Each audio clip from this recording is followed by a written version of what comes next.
Assalamualaikum warahmatullahi wabarakatuh.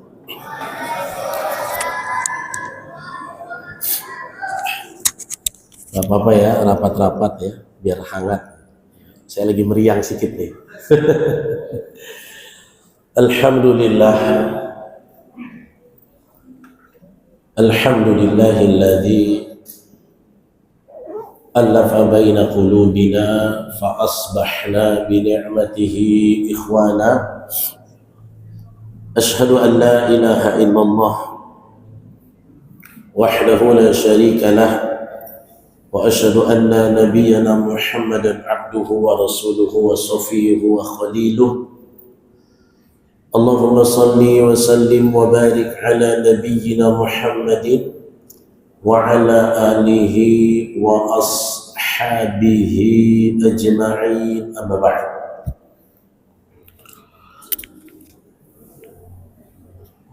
Hadirin wal hadirat, teman-teman sekalian, a'azzani Allah wa iyyakum. Bersyukur kepada Allah, malam hari ini Allah masih berikan kepada kita banyak kenikmatan. Walaupun mungkin ada yang penuh tantangan hadir ke majelis malam hari ini, tapi Allah Subhanahu wa taala masih memberikan kita taufik hingga bisa berhimpun di sini dalam kajian Said Night Pram. Yang kami dan kita sama-sama hormati Ketua DKM Bapak Mut'al dan seluruh jajaran pengurus, orang-orang tua kami, cerdik pandai, teman-teman tim SHJ yang selalu kontributif untuk melayani edukasi ilmu dan edukasi perut malam hari ini. Karena hari ini kita dikasih paham insya Allah tentang ilmu dan kasih paham juga tentang kenyang, mudah-mudahan ya. Mudah-mudahan mencukupi dengan yang ada nih, kayaknya 110 nih kayaknya, hitungan kasar. Dan seluruh hadirin jamaah sekalian tanpa terkecuali, pembahasan kita hari ini tentang meniti jalan taubat. Nah, kita itu kalau bicara tentang taubat, jangan cara berpikirnya taubat itu jalannya orang yang banyak dosa, mantan preman, ahli maksiat. Kalau saya dari kecil sudah Islam, sudah sholat, apalagi saya sarjana agama, saya orang baik, ya saya nggak perlu tobat. Ya, ini yang sangat dikhawatirkan kalau tobat itu di mindset demikian. Kenapa tidak boleh begitu? Karena tobat itu sebenarnya sikap yang nahnu kulluna nahtaju ila taubah. Kita semua ini butuh taubah.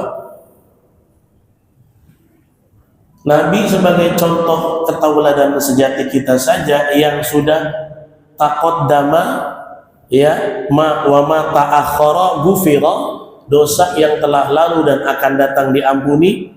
Baca istighfar enggak setiap hari Nabi? Berapa kali sehari? Dalam hadis 70 sampai 100. Apakah Nabi pendosa? Tidak, tapi memang beliau butuh kepada ampunan. Ya. Nah, oleh karena itu jangan kita dalam mindset kita bahwa ketika bicara tentang tobat, ya kamu aja yang banyak dosa, saya mah tiap hari ke masjid nggak butuh tobat. Saya nggak pernah bunuh orang, saya nggak perlu tobat. Saya nggak pernah berzina, saya nggak perlu tobat.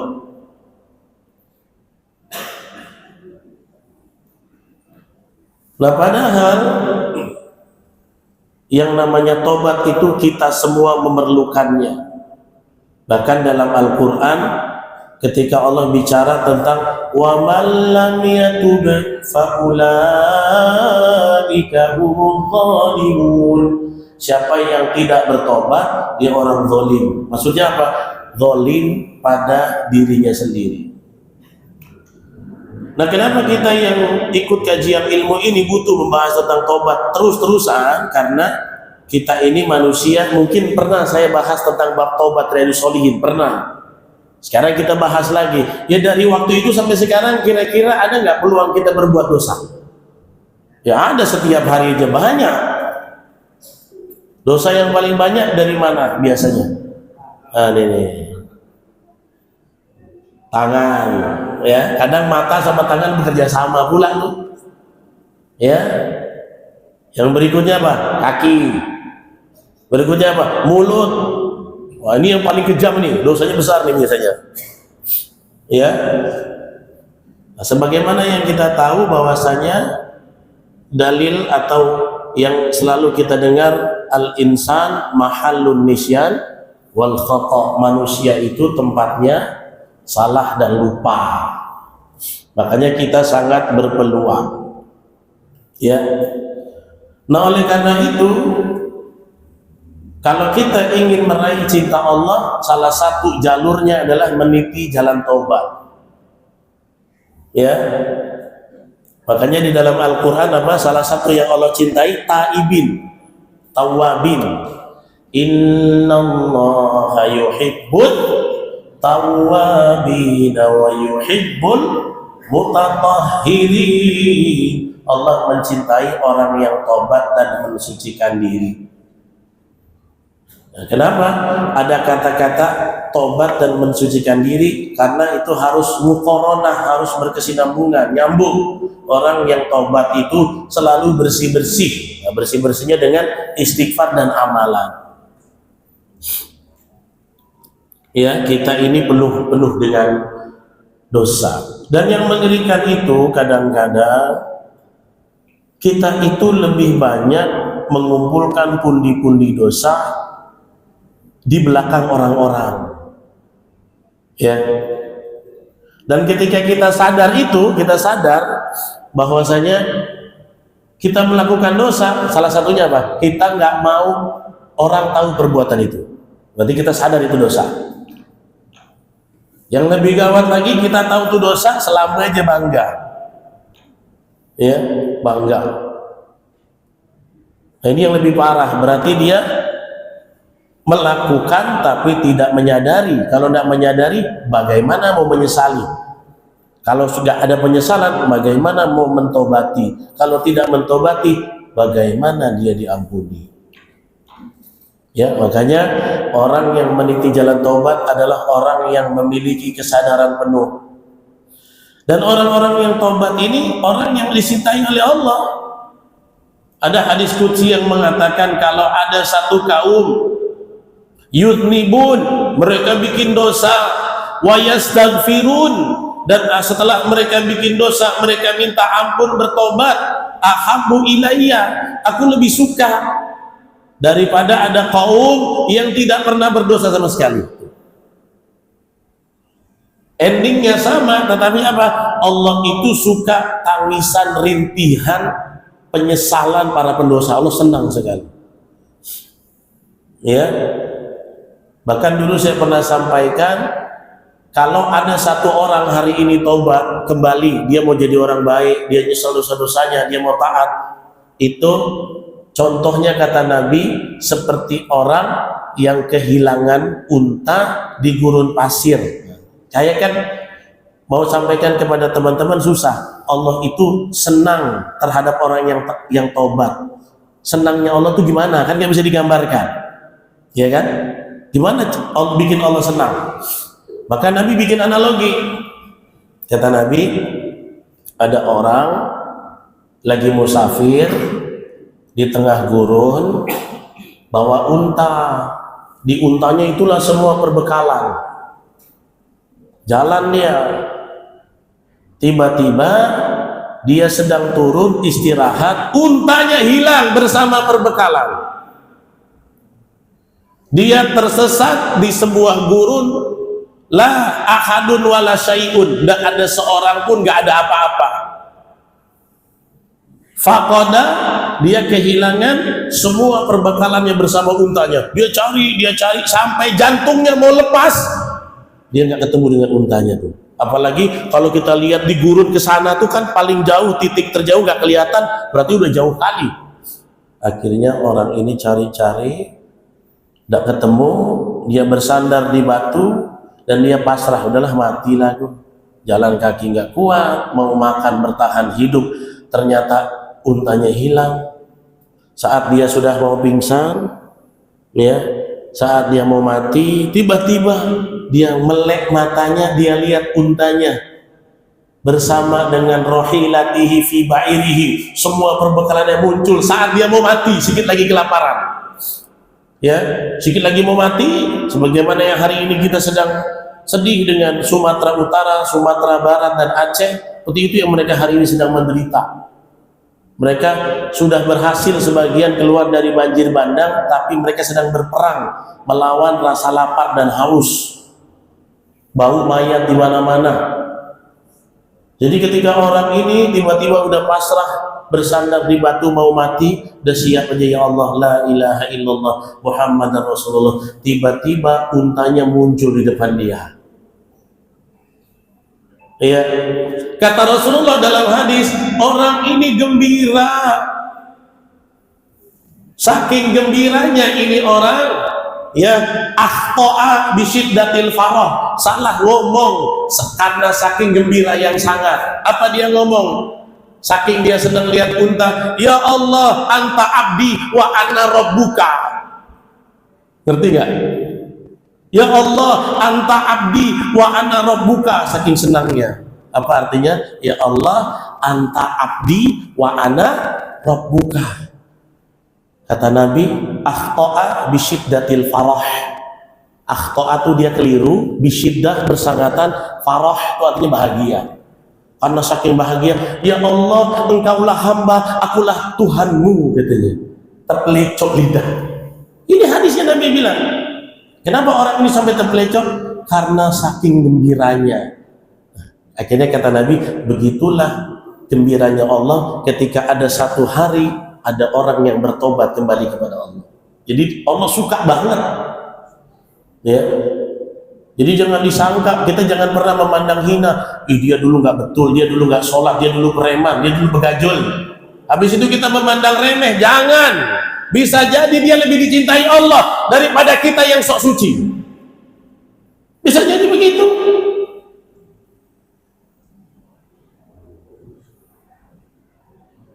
Saya paling kesal kalau lihat orang yang merasa suci mengotori orang. Kayak misalnya gini, ada orang punya permasalahan hukum,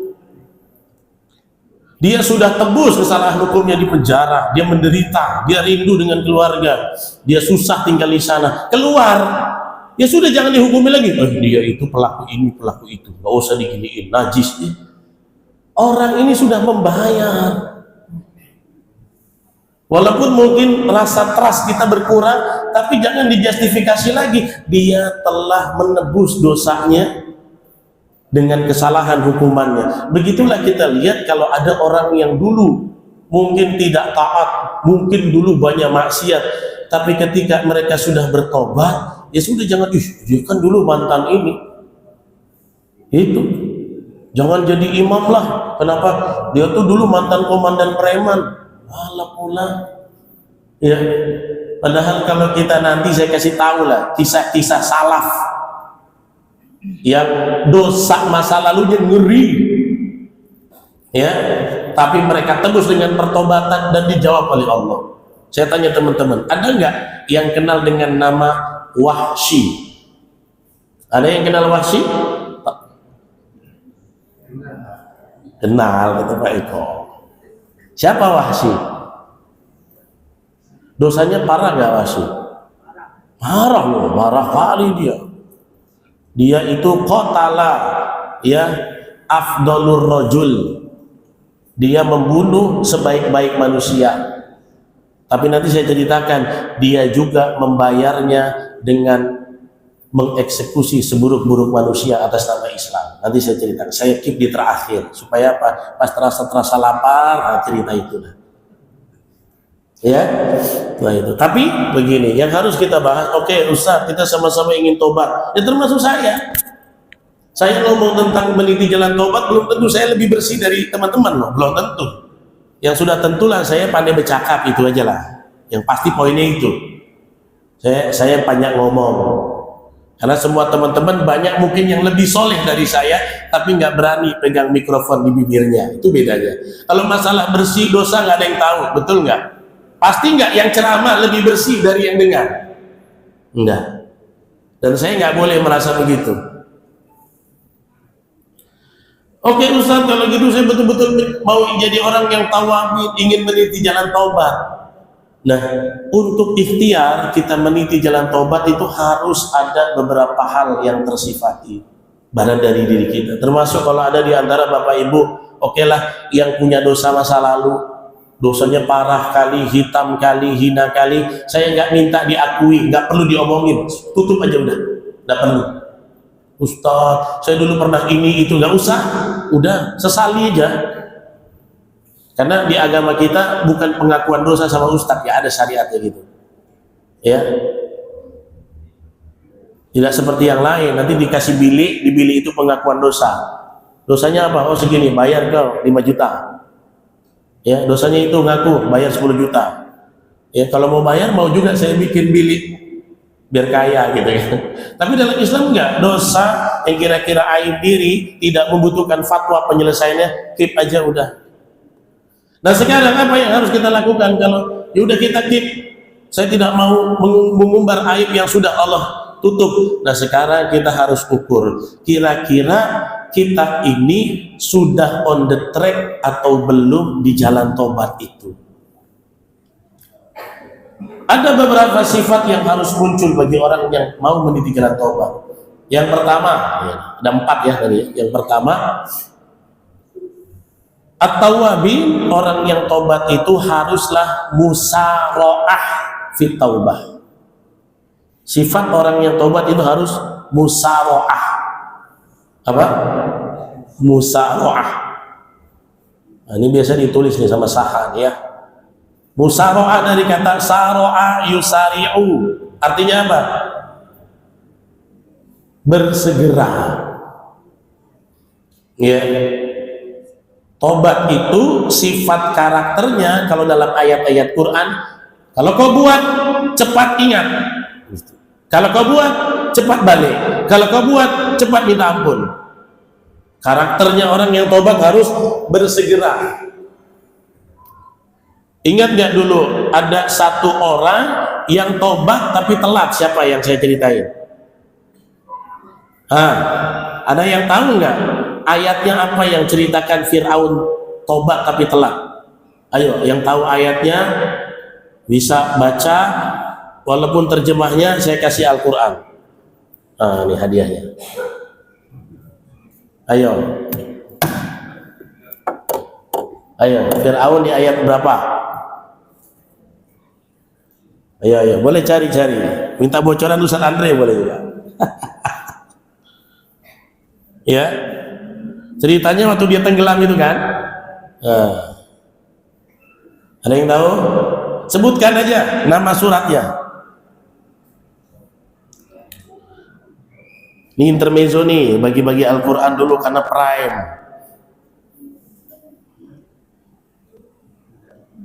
Ada? Belum?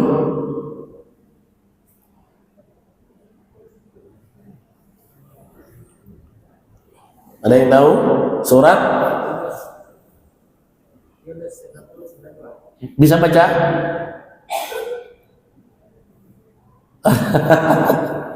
Baik, Famirson ya. Yunus ayat 90 sampai 92. Wajawazna bi bani Israil al-bahr fa'atba'hum fir'aunu wa junuduhu baghyan wa adwa. Intinya saya lagi nggak fit baca semua. Intinya betul kata Pak Eva, Yunus 90 sampai 92. Fadhal. Ini amanahnya antum Pak Eva hafalin Quran, karena untuk para penghafal Quran itu bawahnya. Ya, barakallahu fik. Itu ada penghafal Qurannya. Ya, masih ada satu lagi, tenang aja. Pertanyaannya mendadak. Fir'aun itu tobat, wa ana minal muslimin, di ujung matinya. Cuma tidak diterima Allah. Ya, walaupun ada bumbu-bumbu cerita, tapi saya belum berani memastikan kebenarannya. Katanya waktu dia mengucapkan tobat dan wa ana minal muslimin, Jibril datang disumpal pakai pasir mulutnya. Saking Jibril takut dia diterima, saking kejinya. Nah, kalau mau mendatangkan Israiliyat gini butuh dalil. Ya. Kalau kita tambahkan keterangan bumbu cerita kan harus ada dalilnya. Kalau enggak nanti berimpact. Misalnya betul lah, wah Jibril keji begitu, pendendam kali, katanya malaikat enggak punya dendam gitu ya. Ala kulli hal. Intinya Fir'aun adalah salah satu orang yang baru sadar tobat tetapi telat. Nah makanya karakter orang yang tobat itu pertama harus musara'ah, harus cepat, harus bersegera. Batasnya paling lama tobat berapa lama? Di dalam hadis ada 3 pendapat.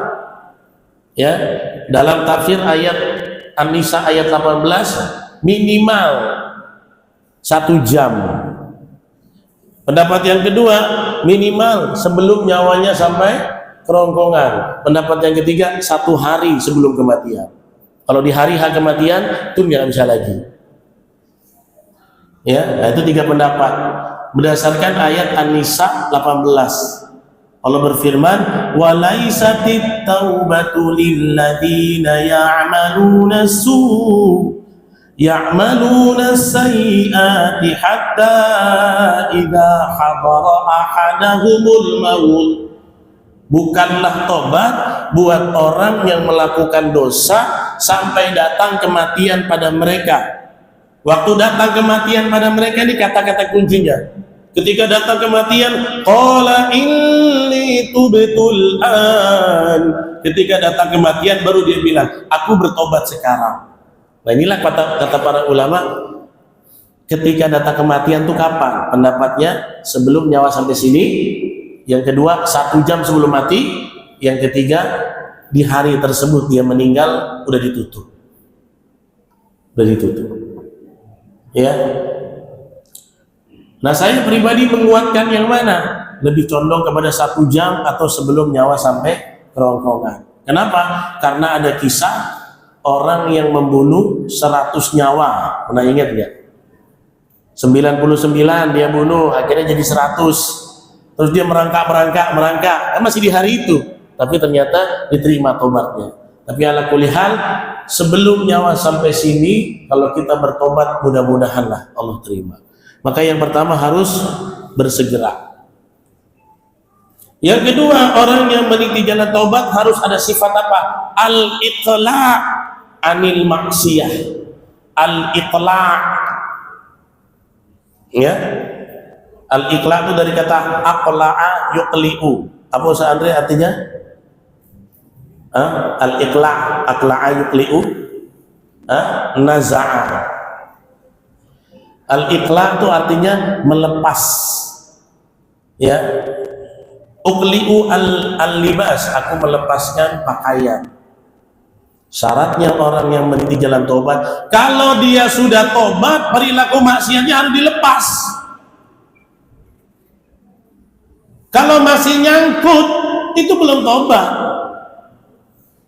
Cuma sadar kalau itu dosa. Makanya dalam kitab para ulama termasuk Riyadhus Shalihin itu juga Imam Nawawi mengatakan syarat orang tobat itu harus al-iqla'.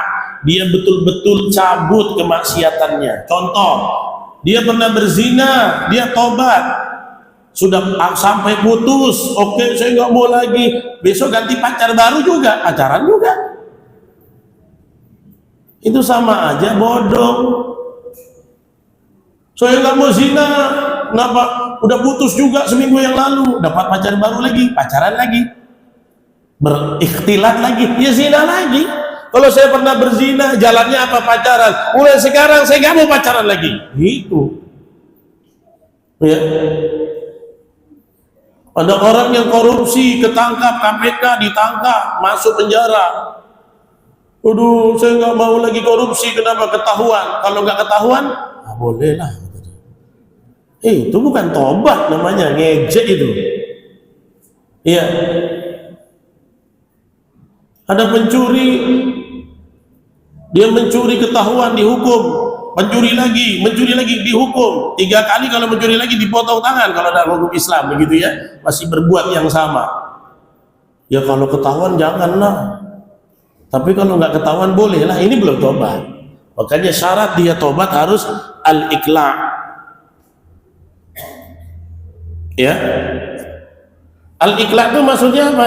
Dia lepaskan. Ya. Perbuatan dosa itu kemudian tidak akan kembali lagi. Never come back. Aku nggak akan. Itu namanya taubat. Barulah masuk yang namanya taubatan nasuha, itu ya. Dalam surat At-Tahrim kan begitu ya. Ya ayyuhalladzina amanu tubu ilallahi taubatan nasuha. Nasuha itu maksudnya apa? Murni. Dengan tobat yang semurni-murninya. Kalau orang tobat murni bukan karena takut hukuman, bukan karena nggak mau zina karena pacarnya putus, bukan. Pokoknya nggak karena pacar, ada cewek, saya kenal cewek, saya nggak akan pernah pacaran lagi. Dihukum, tidak dihukum, ada peluang, tak ada peluang, saya tidak akan bohong lagi, saya tidak akan korupsi lagi. Selama ini saya tidak sholat, ya mau disuruh, nggak disuruh, diancam, tidak diancam, saya tidak akan pernah tinggalkan sholat lagi. Ya, baca Quran disuruh, dipantau, dimotivasi atau tidak, diancam dosa, diberikan pahala, nggak peduli. Kalau dia murni, aku akan berdekatan dengan Al-Quran, nggak peduli apapun alasannya. Ya, makanya sifat yang kedua orang yang meniti jalan taubat itu haruslah dia lepaskan benar-benar maksiat tersebut. Makanya saya menarik ketika para ulama mentafsirkan ayat tubu ilallah taubatan nasuha. Ini ingat betul-betul Pak, kalau kita ingin meniti jalan taubat lah. Kata para ulama, at-taubatun nasuh, taubatan yang murni, hiya taubatul khalisah. Pasti ada yang senyum kalau saya bilang ini. Iya, tuh ya, ada yang senyum. Ya, taubatul khalisah as-sadiqah. Taubat yang murni adalah yang betul-betul bersih, yang jujur, allati la audah, dan dia tidak akan pernah kembali lagi. Saya dulu melakukan kesalahan, saya nggak akan buat lagi. Kalau sudah dilarang masih comeback, itu bukan taubatun nasuh. Ya, belum taubatun nasuh al-khalisah, walakin khalisah laisa amaliyah. Amma khalisah amaliyah hiya zaujati ana. Yang tahu-tahu aja. Ya. Jadi itu ya, harus ada kemurnian. Tidak kembali la audah, enggak akan comeback lagi. Contohnya apa? Contohnya apa kita kira-kira? Ya. Yang suka nonton nggak betul-betul, kalau udah tobat jangan dibuka lagi. Jangan pula ketika main gadget nonton yang tak baik, saya udah nggak lagi Ustaz, kenapa? Habis-habisan kuota, giliran ada wifi dihentam juga. Itu nggak tobat, lah udah harusnya nggak kembali. Ya,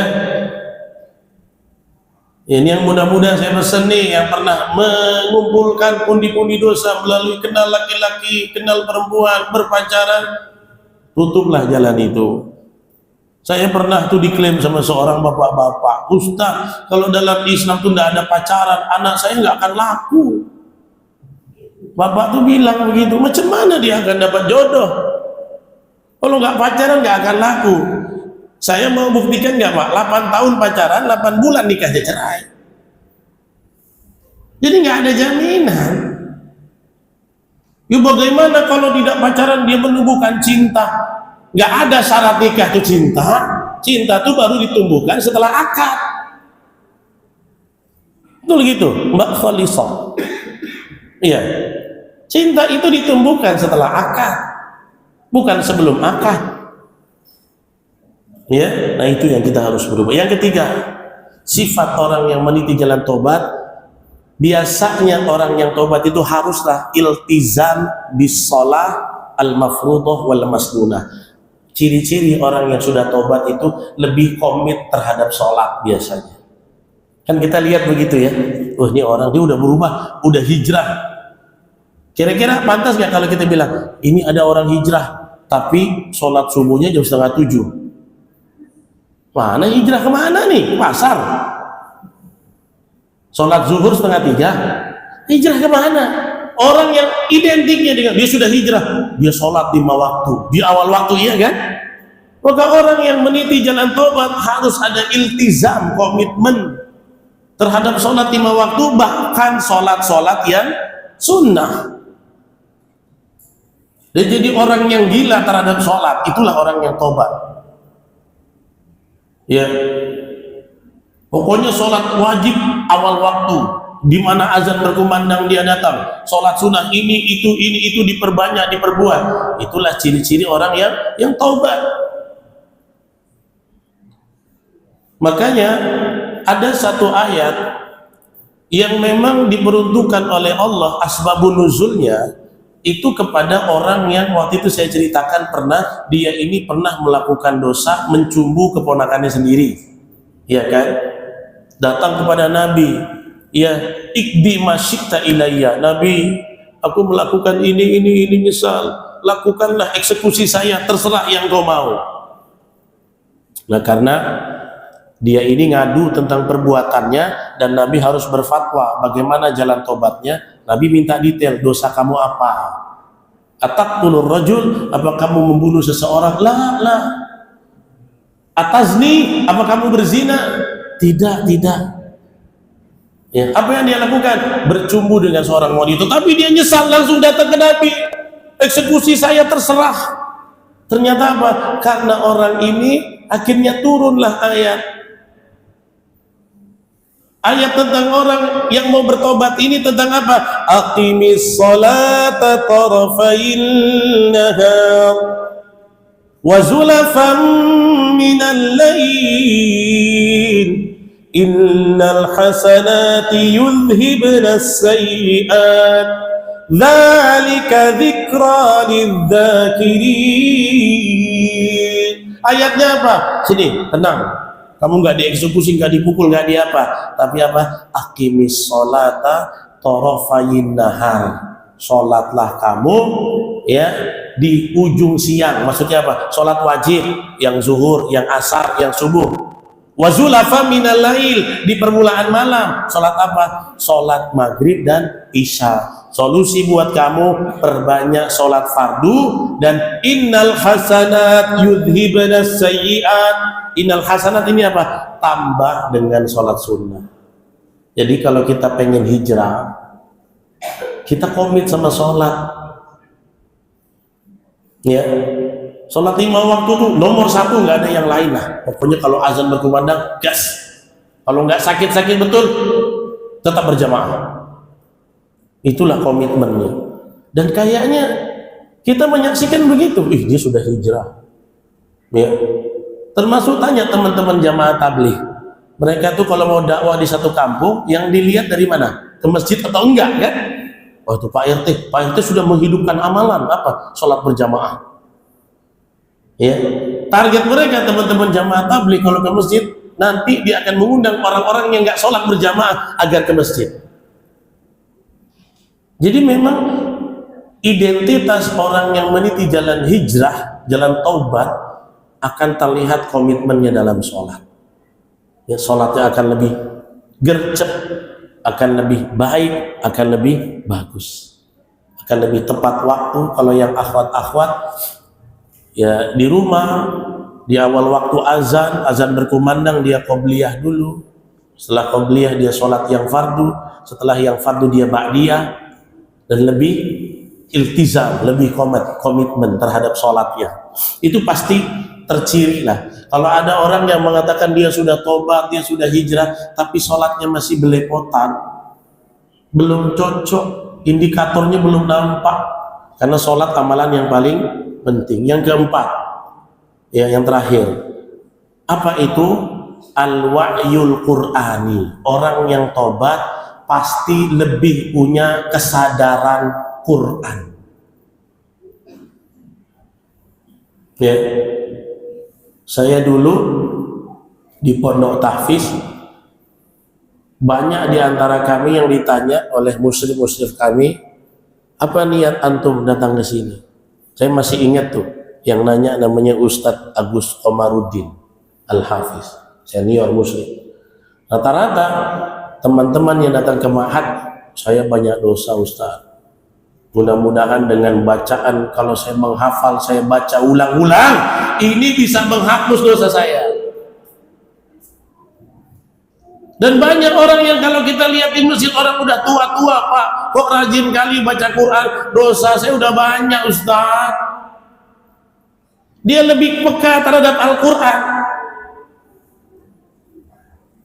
Kalau ada orang yang tobat, dia mau hijrah, katanya hijrah, tapi Quran pun masih jauh, masih berat dibaca, dia belum cocok. Kenapa? Masih cuek terhadap kitabullah. Makanya ini yang mau saya ceritakan, kisahnya Wahsy itu. Wahsy itu masuk Islam karena al-wahyul Qur'ani, kepekaan Qur'annya. Jadi satu hari, ini kisahnya Wahsy ya, di poin keempat, dia kan datang kepada Rasulullah. Ya Rasulullah, apakah engkau tahu siapa saya? Oh, Nabi tahu sekali. Saya ingin memohon bimbingan kamu. Apakah sekiranya aku masuk ke dalam Islam? Ini Wahsy cerita, waktu saya tinggal di Mekah, setelah Fathul Mekah, kan banyak orang-orang yang tinggal di situ interaksi. Makin suka dia dengan akhlak orang Islam. Kenapa? Ketika Islam berkuasa, ternyata tidak seperti yang distigmakan sebelumnya oleh orang-orang Quraisy. Kata Nabi, bisa saja masuk Islam, ya, tapi saya pernah melakukan dosa yang sangat besar. Kemudian bisa saja ada peluang. Kemudian Nabi bilang, ya Wahsy, kalau engkau berkenan, aku memohon engkau pergilah jauh dari wajahku. Jadi Nabi bilang, nanti saya bimbing kamu, tapi jangan sering jumpa saya. Kenapa? Tahu nggak?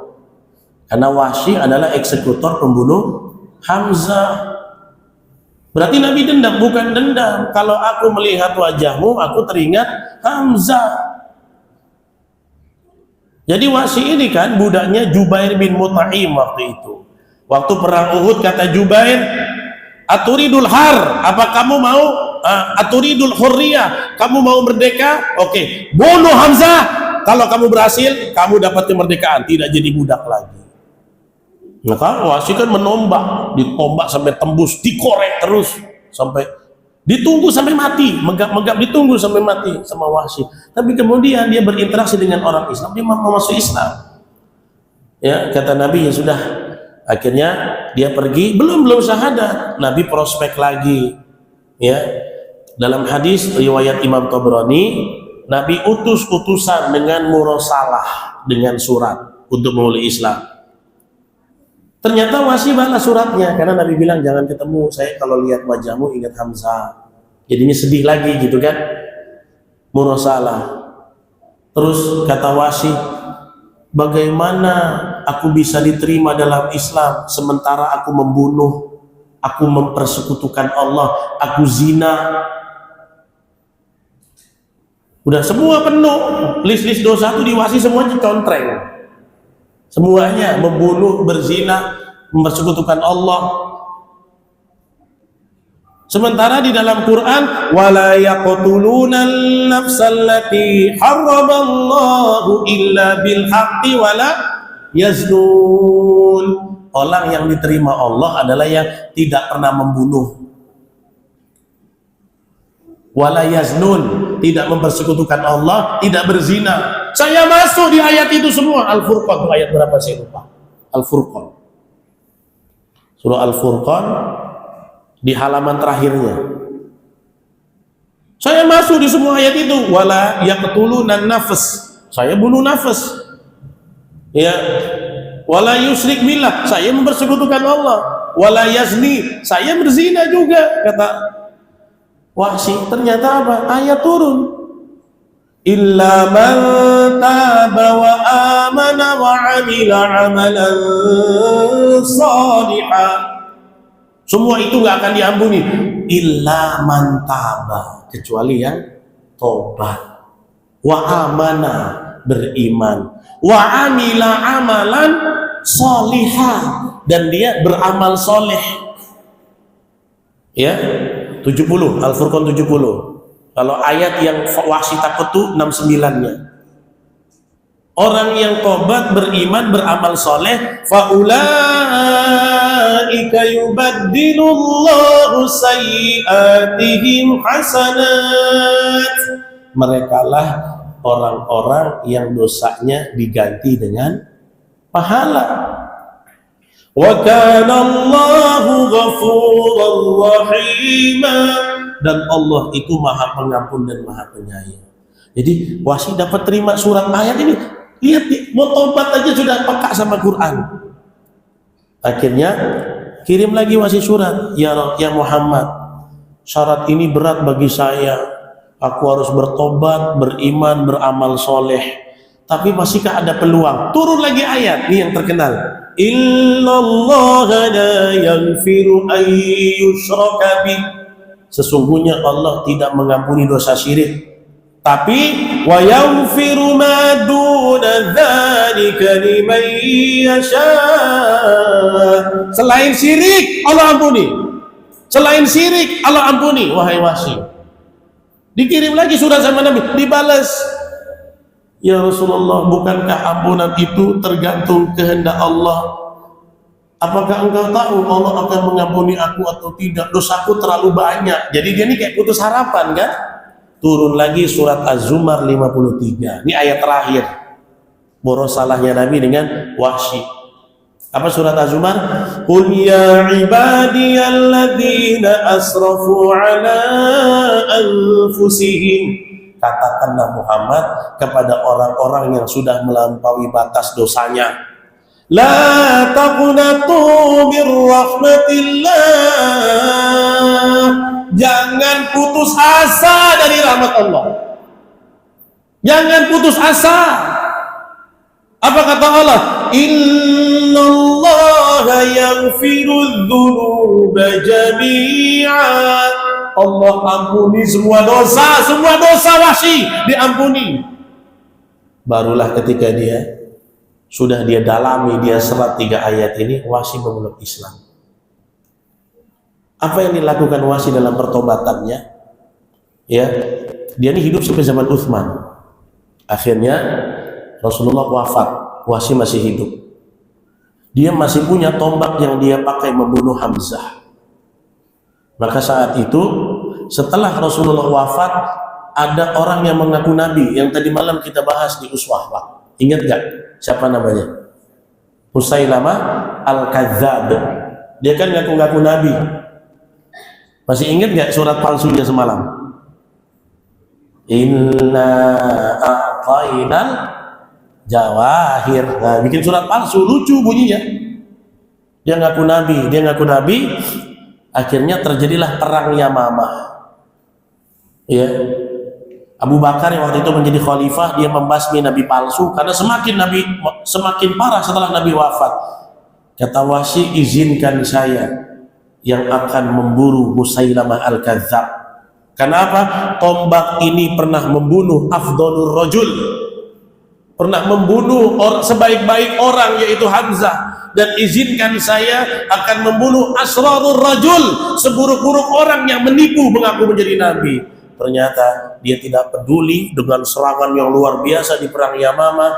Wahsy lah yang berhasil membunuh Musailamah Al-Kadzdzab. Lihat, setelah pertobatannya dia langsung jadi orang pejuang Islam. Makanya kita kalau merasa dulu pernah punya dosa dan sekarang mau tobat, selain ibadah apa? Bantu agama. Ya. Salah satu bantu jadi teamwork set night. Ya. Kayak Wahsy, dulu saya pernah merusak agama, sekarang saya akan jadi pembela agama. Begitu. Kalau dulu saya pernah punya banyak dosa, tebusnya dengan apa? Saya berbuat untuk agama. Itu harusnya. Wahsy luar biasa. Biasanya dengar Wahsy cuma sampai situ kan? Nggak tahu perannya membunuh Musailamah. Ya. Terakhir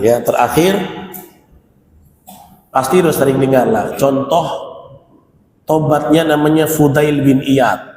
Pernah dengar nggak? Fudail bin Iyad.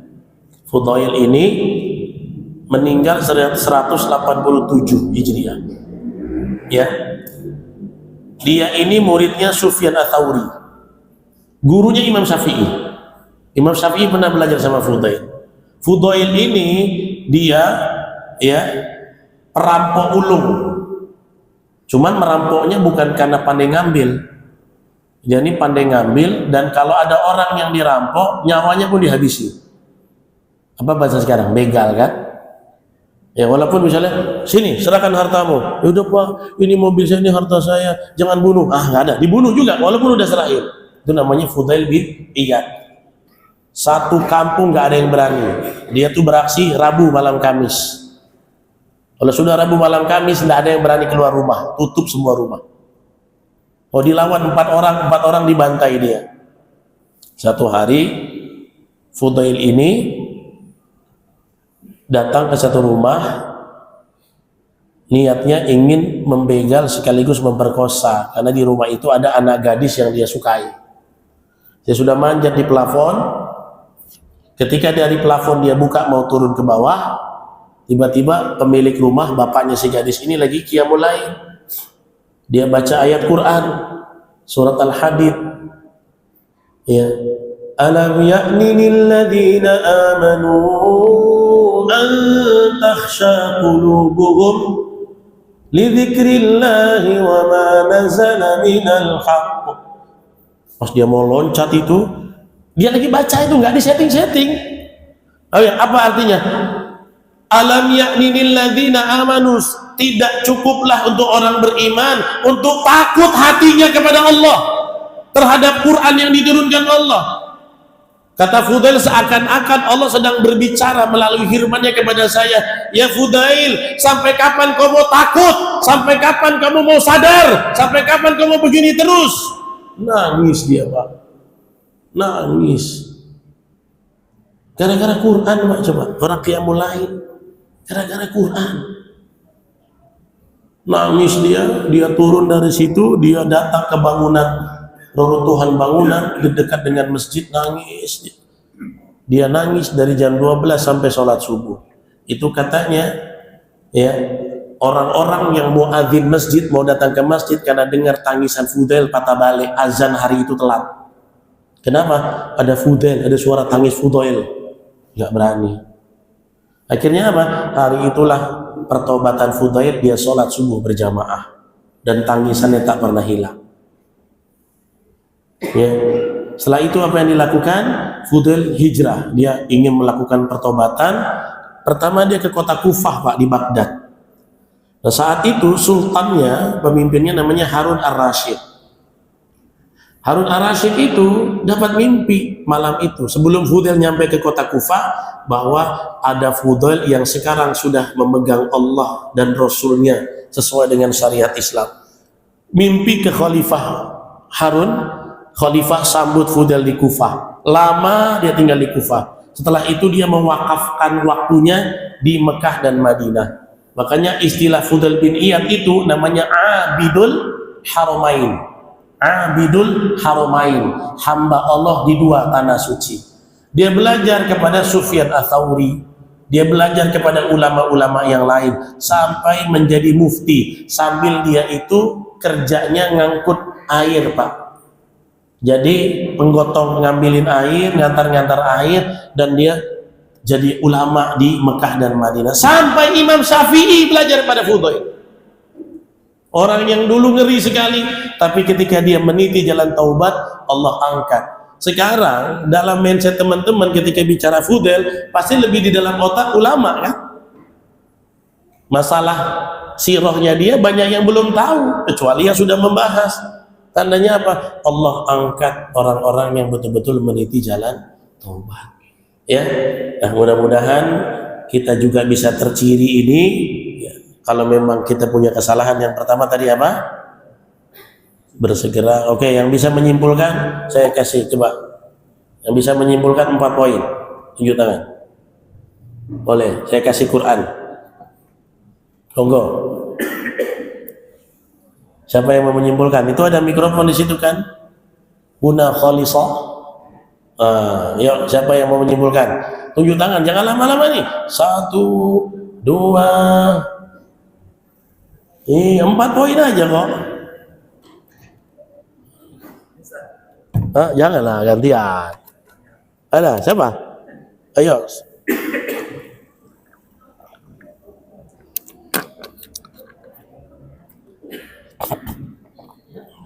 Gak ada? Ulang lagi nih Qurannya. Silakan. Kasih mic ke ibu tuh belakang.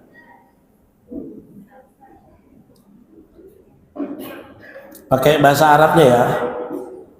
Oh iya, enggak. Ece aja. Yang pertama. Bismillahirrahmanirrahim. Ciri-ciri orang yang meniti jalan taubat. Sifat orang yang meniti jalan taubat. Yang pertama, musyaroah, bersegera. Musaroah. Oke, musyaroah. Bukan syah, sa. Oh, musyaroah. Bersegera. Artinya kita harus segera jangan menunda-nunda taubat gitu ya Pak. Mantap. Yang kedua, harus ikhlas. Al-iqla. Melepaskan semua melepaskan semua maksiat kita. Yang ketiga, tobatnya murni tobat, tobat nasuha gitu ya Pak. Itu yang kedua tuh. Itu yang ketiga. Yang kedua. Yang ketiga apa? Ya udah yang keempat deh, versi ibu nggak apa? Keempat, sering-sering membaca Al-Quran gitu ya Pak. Ada yang hilang satu. Al-wa'yu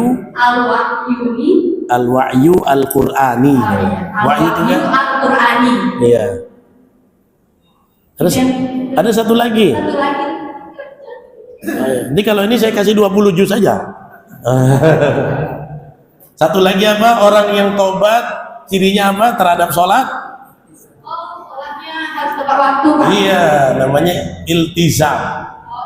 Kayak Masjid Batu Lapan namanya iltizam. Iltizam itu artinya komitmen. Iltizam bis sholat. Jadi kasih nggak nih? Kasih lah Pak. Dia minta tolong Ustaz Andre. Mohon maaf. Ya kasih nggak nih? Tanya yang lain, yang jawab ibu ya. Barakallahu fiik ya. Tadi hilang satu tuh. Iltizam bis sholat. Yang keempat baru al-wa'yu al-Qur'ani. Titip aja. Baik, teman-teman ada pertanyaan? Silakan. Tuh.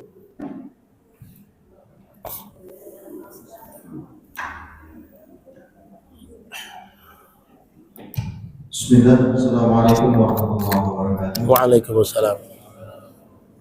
Afwan Ustaz, belajar tentang kajian yang lalu waktu masih di Firdaus tentang ada Ustaz menyatakan tentang eksklusif tentang kelompok atau kajian yang dilakukan di beberapa tempat di masjid. Mohon izin Ustaz curhat sedikit. Ini kejadian kami sendiri sebelum waktu ini tempat kita Ustaz, tapi Ustaz belum join waktu itu. Jadi saya diamanahkan di bagian dakwah, saya mengatur khotib. Kemudian pekan itu ada beberapa kelompok yang kajian.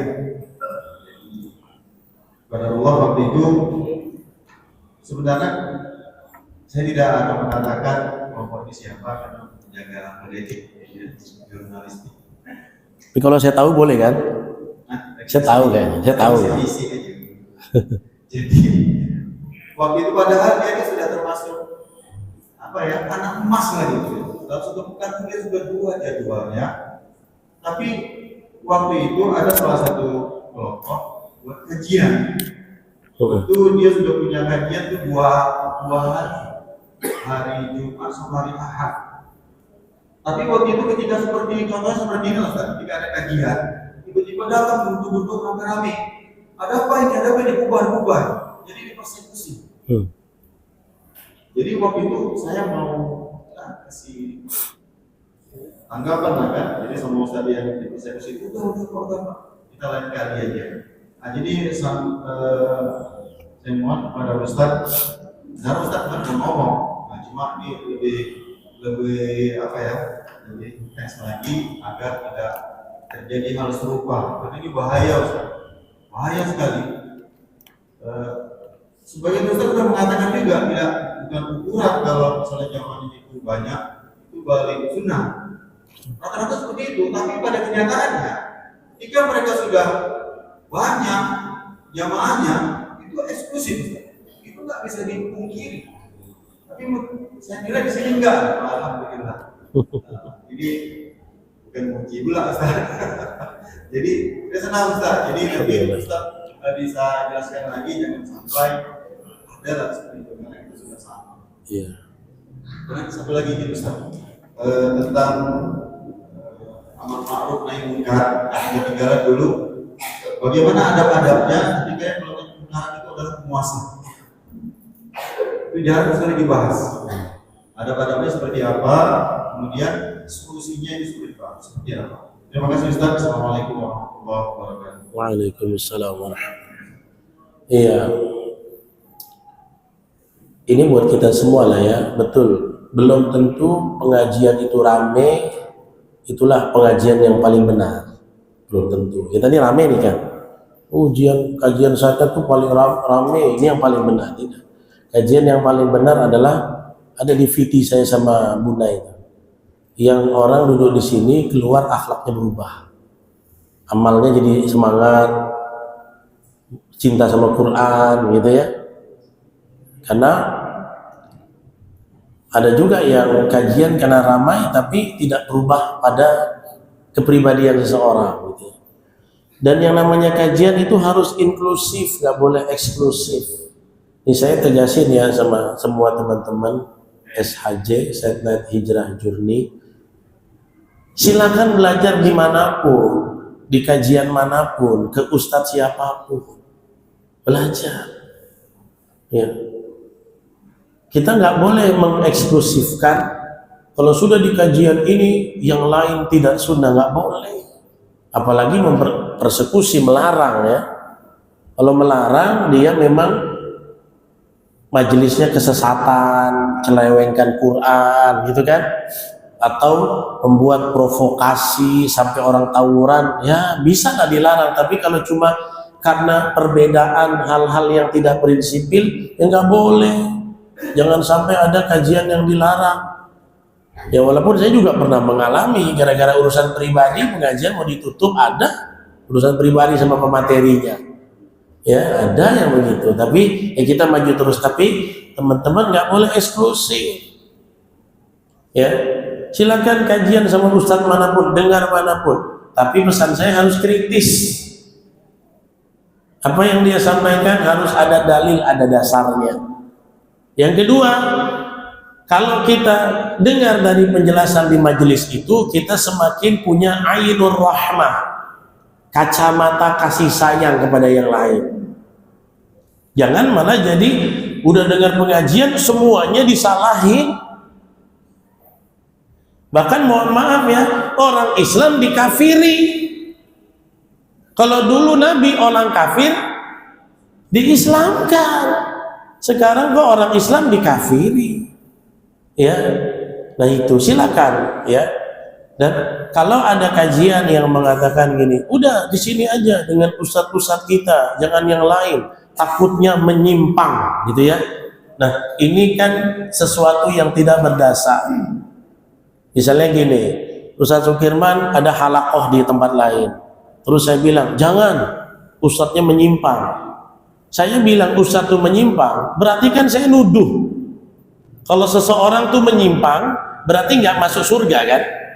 Berarti kemana? Ke neraka. Itu namanya tuduhan keji. Padahal mungkin perbedaannya hal-hal yang tidak prinsipil. Ya, masalah mungkin doa bersama atau tidak, kunut subuh atau tidak, doa mayit tahlil nyampe atau tidak. Paling itu aja permasalahannya. Ya, dan kemudian jangan sampai bilang itu tidak sesuai dengan manhaj. Nah dari dulu zaman Nabi, zaman ulama nggak ada pengajian tuh pakai standar harus manhaj. Bahasa manhaj itu dalam kajian Islam itu juga jadi satu eksklusivitas. Ya, kajian Quran semuanya ya kurikulumnya Nabi, semuanya sama. Tapi kajian itu tidak sesuai salafus soleh. Semua kajian salafus soleh sama. Kita ngomongin fudail itu kan termasuk salafus soleh. Ya, kita bicara Imam Syafi'i termasuk tabi'ut tabi'i. Jadi memang harus lebih inklusif kita, terbuka pada siapapun, sama manapun. Jangan pernah ada klasifikasi pengkotakan kepada satu sama yang lain. Mungkin masing-masing ustadz dengan pergerakannya beda fokusnya.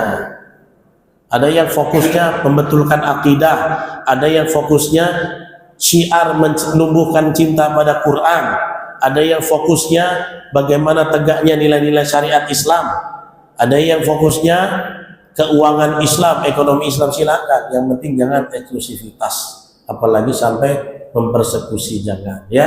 Teman-teman dari set naik harus lebih open mind ya. Kalau ada diajak ini itu nggak usah ikut yang itu, ya sudah, tetap aja dengarkan kebaikannya, tapi ajakan untuk berkomplotnya itu jangan. Saya nggak pernah nyuruh murid saya, binaan saya di kajian jangan ke yang lain, nggak pernah. Ngaji sama yang lain.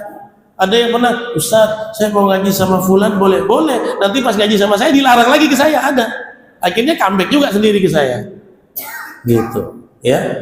Jadi jangan pernah berburuk sangka, jangan mau terkotak-kotakan. Persamaan kita terlalu banyak ya, begitu. Yang lain cukup ya. Yang kedua, amar ma'ruf. Ya sebenarnya yang terbaik adalah amar ma'ruf kepada, ini risikonya paling besar ya. Makanya kata Nabi, dakwah yang paling besar adalah ya qaulul haq inda sultanin jair, berkata yang benar kepada pemimpin yang zalim. Paling susah, Imam Madzhab aja di penjara, Buya Hamka aja di penjara ya. Jadi gimana caranya? Ya kalau berani konsekuensi silakan, siapa yang berani menelan bui silakan.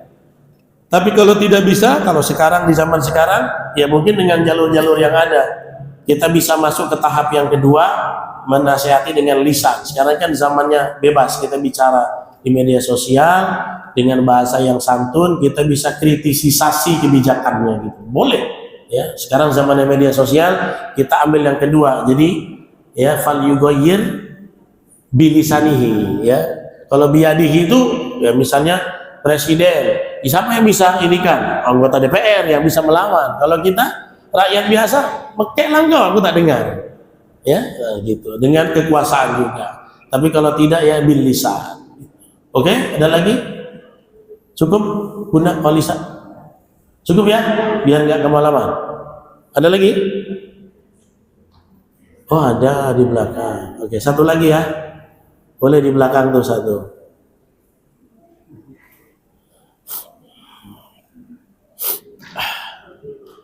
Silakan.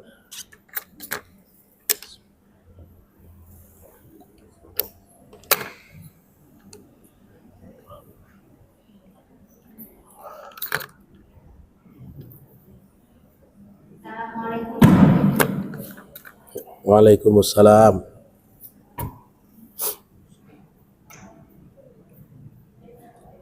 Jar.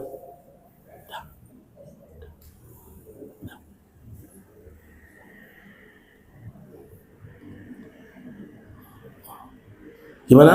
Gak hidup?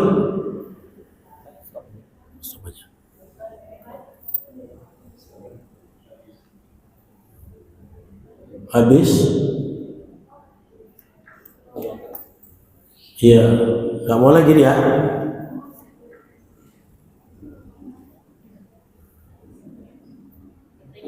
Baterai habis ini bisa nggak ya?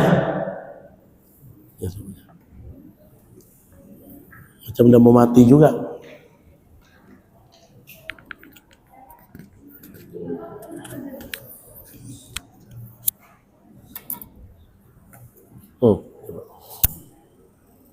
Ya Ustaz, jadi kan cita-cita seorang muslim itu adalah kemakmuran nasional ya Ustaz. Kalau seorang pendosa itu berbuat bertobat dengan benar-benar, terus dia ridho kepada Allah dan Allah ridho dengan kepadanya. Jadi nanti saat di akhirat kelak, apakah orang yang belum bertobat ini dosanya akan dibersihkan dulu atau bisa langsung masuk surga? Oh, langsung VVIP gitu. Ya. Pertama begini, kalau mau jalur VVIP ada beberapa jalurnya. Yang pertama, ikut perang fisabilillah dengan syarat tidak punya hutang. Ya, orang yang mati syahid akan masuk surga bi ghairi hisab. Selama dia nggak punya hutang, dosa yang lalu blas hilang. Itu yang mati syahid. Ya. Tapi bagaimana kalau kita yang baina-baina, punya pahala, punya dosa? Ya, kalau hitung-hitungan begini, tetap dia akan menerima konsekuensi dosanya dengan azab di neraka. Selama dia punya iman dan amal soleh, setelah semuanya dosa di neraka dia rasakan, dia akan dipindahkan ke dalam surga. Dalam hadis Bukhari, itu seperti tunas jagung berwarna kuning. Ya, seperti tunas jagung berwarna kuning, dia akan dipindahkan di depan surga, ada sungai, dicelupkan ke sana, badannya yang bekas diazab habis-habis, gosong-gosong, tumbuh lagi, kata Nabi. Dengan syarat dia punya iman di dada, begitu. Hatta orang yang dosanya banyak sekali. Ya. Tapi bisa nggak ada orang yang bukan mati syahid tapi bisa masuk surga tanpa masuk ke neraka? Sangat bisa. Gimana caranya? Dia harus punya amalan-amalan produktif, ya, yang punya efek pengguguran dosa.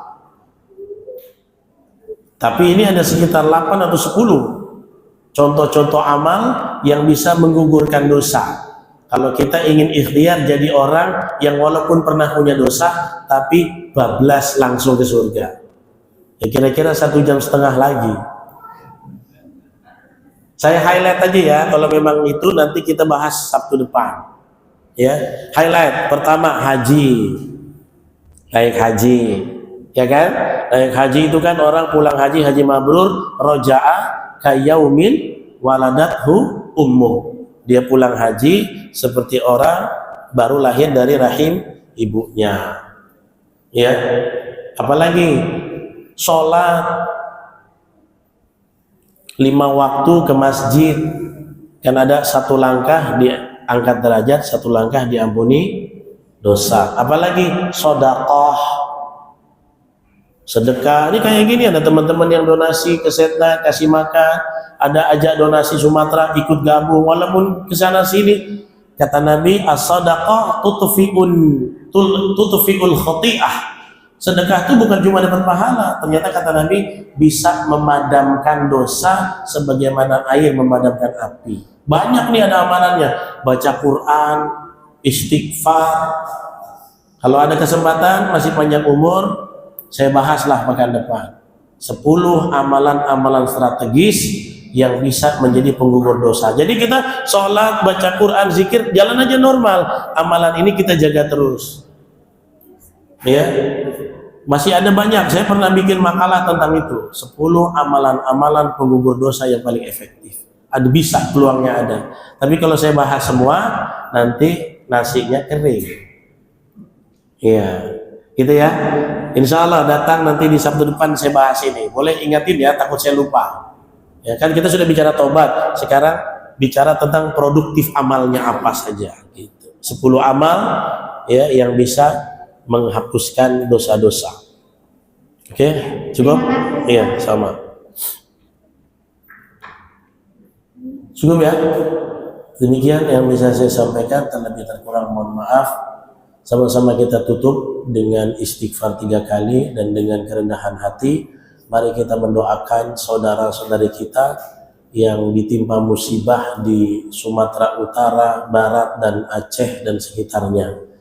Astaghfirullahaladzim, Astaghfirullahaladzim, Astaghfirullahaladzim, alladzi la ilaha illa huwal hayyul qayyum wa atubu ilaih.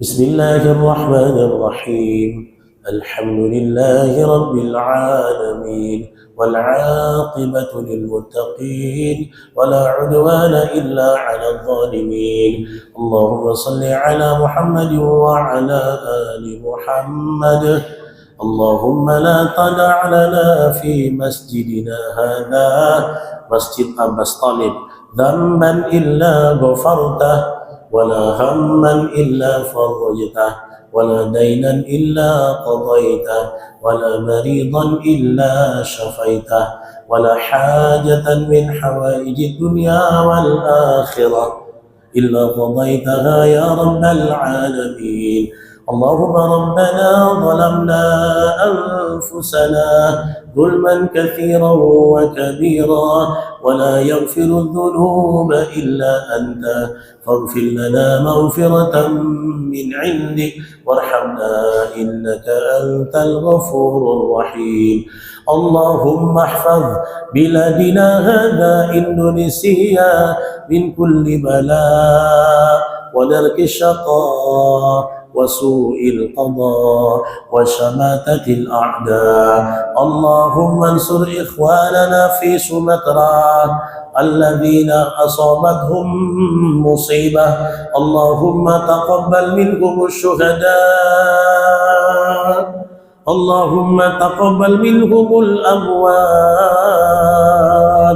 اللهم تقبل منهم الموتى يا رب العالمين اللهم اشفي مرضاهم اللهم اشفي جرحاهم يا قوي يا متين اللهم انصرهم في رزقهم اللهم انصرهم في أرزاقهم اللهم انصرهم بنصرتك يا رب العالمين اللهم طهر قلوبنا من النفاق وأعمالنا من الرياء وألسنتنا من الكذب وأعيننا من الخيانة اللهم اجعلنا وأهلنا وأولادنا وذريتنا من أهل القرآن الكريم الذين هم أهلك وخاصتك يا رب العالمين اللهم إنا نسألك الهدى والتقى والعفاف والغنى اللهم احفظ بلادنا إندونيسيا من مكر الظالمين يا أرحم الراحمين اللهم إنا نعوذ بك من جهد البلاء ودرك الشقاء وسوء القضاء وشماتة الأعداء ربنا عليك توكلنا وإليك أنبنا وإليك المصير يا مقلب القلوب يا مقلب القلوب ثبت قلوبنا على دينك ثبت قلوبنا على دينك يا مصرف القلوب صرف قلوبنا على طاعتك اللهم اجعلنا من عبادك التوابين وتقبل توبتنا اللهم اجعلنا من عبادك التوابين واجعلنا من عبادك المتطهرين اللهم تختم أجالنا جميعا بحسن الخاتمة بحسن الخاتمة بقول لا إله إلا الله محمد رسول الله يا أرحم الراحمين اللهم إنا نسألك رضاك والجنة ونعوذ بك من سخطك والنار اللهم إنا نسألك رضاك والجنة ونعوذ بك من سخطك والنار اللهم إنا نسألك رضاك والجنة ونعوذ بك من سخطك والنار اللهم اغفر لنا ولوالدينا وخاصة ولآبائنا وأمهاتنا وأجدادنا وجداتنا اللهم اغفر لهم وارحمهم وعافهم واعف عنهم اللهم أكرم نزلهم ووسع مدخلهم واغسلهم بالماء والثلج والبرد ونقهم من الذنوب والخطايا كما ينقى الثوب الأبيض من الدنس ربنا ظلمنا أنفسنا وإن لم تغفر لنا وترحمنا لنكونن من الخاسرين ربنا آتنا في الدنيا حسنة وفي الآخرة حسنة وقنا عذاب النار سبحان ربك رب العزة عما يصفون وسلام على المرسلين والحمد لله رب العالمين تقبل الله منكم.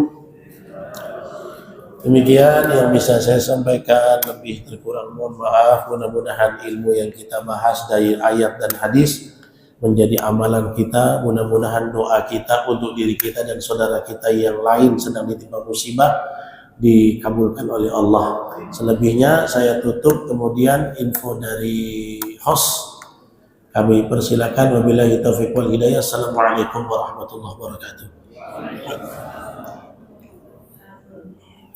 Terima kasih Ustaz untuk penyampaian kajian pada malam hari ini.